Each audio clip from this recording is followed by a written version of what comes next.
Hello everyone, welcome to the series of leadership talks. And today we have with us Sravani. Sravani has done her BTech in electronics and communications engineering, and then she has done her advanced management program in business analytics from Indian School of Business, which is a 15 months program. Then Shravani's experience is amazing. It cuts across multiple fields, digital marketing, and then she worked as a consultant, technical business analyst with Virtusa. Then she worked with Cointech as a data scientist. Then she worked with Scient as a technical lead, and now she's working with Wipro as a technical lead data science. Right. So, given her experience and depth of data science, we would like to hear from Shravani on what are a few of the real world projects that she has handled.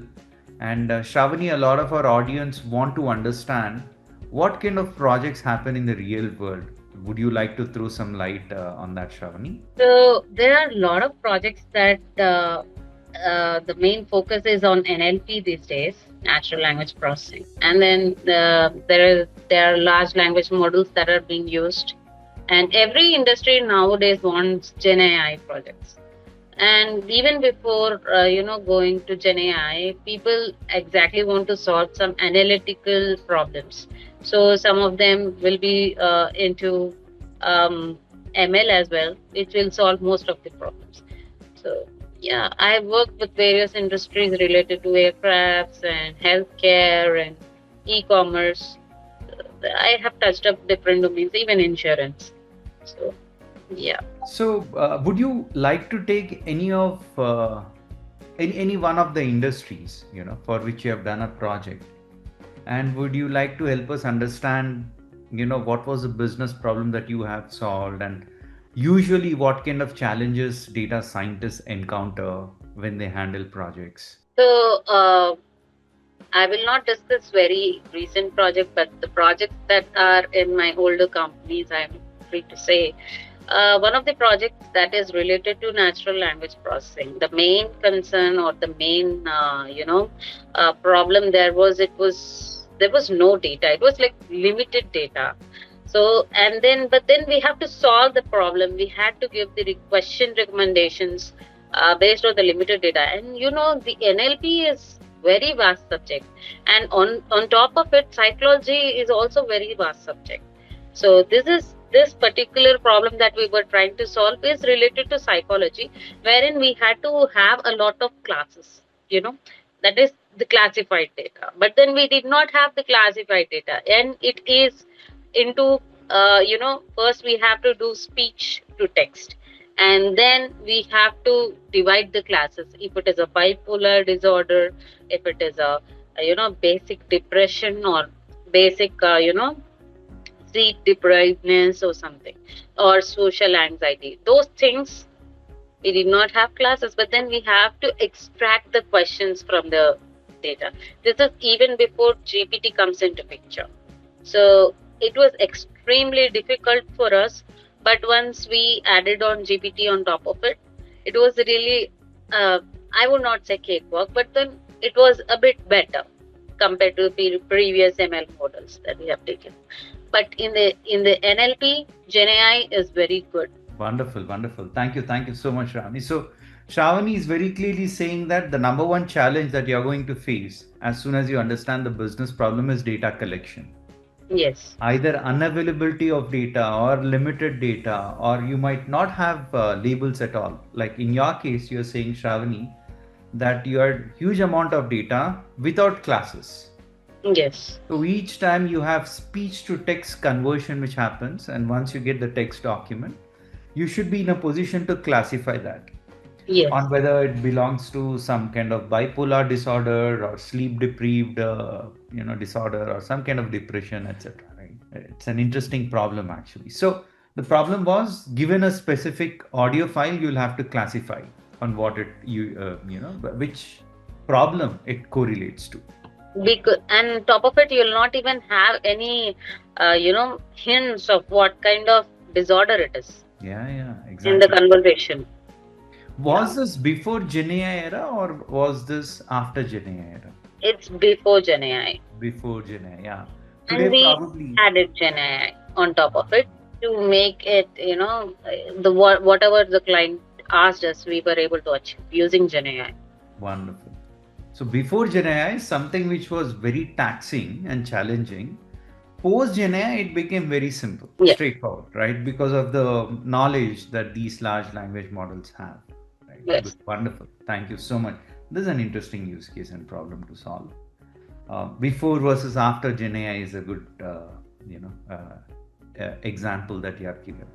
And one more question is, Shravani, if at all you want to hire someone who might work in your team, right? Then what kind of skills do you usually look for? And what would your suggestion be for people who plan to venture into this field of AI and Gen AI? So, people generally these days are very much interested into Gen AI and agentic AI. But then I would also ask them to learn a lot of statistics and machine learning and understand basic Python and then SQL. Then jump into something called Gen AI or something, because some of the problems can, not all the data science problems are related to NLP or anything like that, but we have other simpler versions that can solve the biggest problem. Let's say in the recent projects, some of the projects I try to predict how many equipments are needed for a particular warehouse. So that is very much a straightforward regression problem. We need not go back and check using Gen AI or deep learning models to be applied there. It's basic ML problem. So these things can be easily solved. So I wish everyone should be an all rounder even before coming into a data scientist shoes, because we don't know. Easy problem, you're applying a very big knife. So that's the thing. Absolutely. So Shravani is very clearly saying that you have to be jack of all trades and master of one or two, right? So understand the breadth and then get into the depth of one or two aspects, right? So statistics, very important is what you're saying. Machine learning concepts, Python, SQL, right? Once the foundations are good, then they can start, acquiring knowledge on Gen AI, agentic AI, building multi-agents, so on and so forth, is what you're saying, right? And absolutely, these are very critical, very important. And what do you think about domain knowledge, Shravani? Because you have said that you worked in multiple industries as well. You did projects for customers from different industries. So, what is your take on the domain analytics standpoint? What So kind of knowledge should they have? Yeah. initially, I would not say if you master something. Let's say if you master a medical field, then you will become a doctor.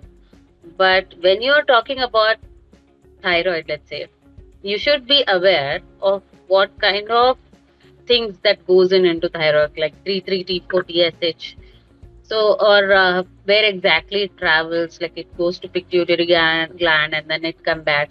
All this kind of mechanics should be very much there into your brain before even starting a problem.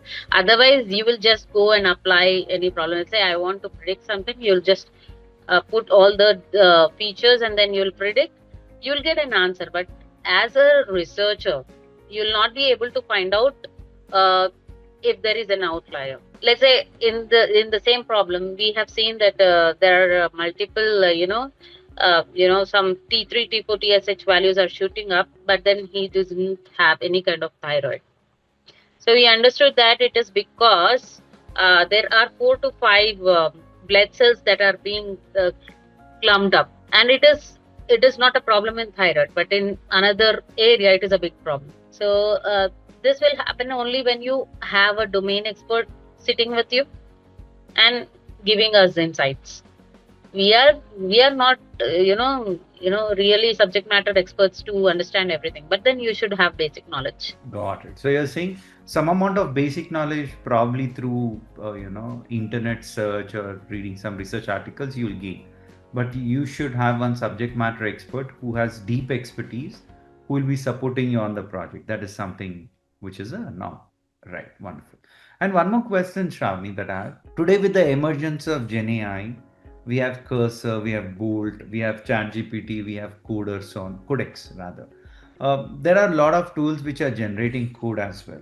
So, to what extent do you think people should know Python programming? Is it the foundations and whatever is getting generated, they should be able to read and understand, or should they be code programmers? What is your take on it? No, they should actually understand the coding, because Gen AI can give, or ChatGPT can give the direct coding part. But then, if you want to customize something, how do you do without understanding the OOPS concepts or without understanding the list? At least we should be understanding what is a list, and then what is an tuple, all the different basics. So it is very good to have a knowledge that is at least related to OOPS or something. So they should have a bit of knowledge. Right. So you're saying that probably they need not be very, I mean, they need not gain expertise in programming, but foundation level knowledge and basics should be strong so that they at least read whatever is getting generated and understand how it's going to be applied on their projects and make certain changes if need. Yeah. Yeah, yeah. Wonderful, wonderful. Thank you so much, Shravani, for your time. We have close to 500,000 people on our social media platforms, and a lot of people are BTech in data science, BTech in AI ML students, and people who want to transition, working professionals who want to transition into this field. I'm certain the amazing inputs that you have given, that data is very important. It's not like our typical trainings where data will magically get downloaded onto our computer. We'll have to struggle really with that. That's one key point that you have shared. Another thing is how you have to first have solid foundation and base before you embark your journey into advanced topics. And finally, your take on programming and to what level one has to be, well versed. These, I am sure, will help the audience who are listening to this conversation. Thank you so much, Shravani, once again, Thank and you. yeah, all the best for your future as well. Thank you. Thank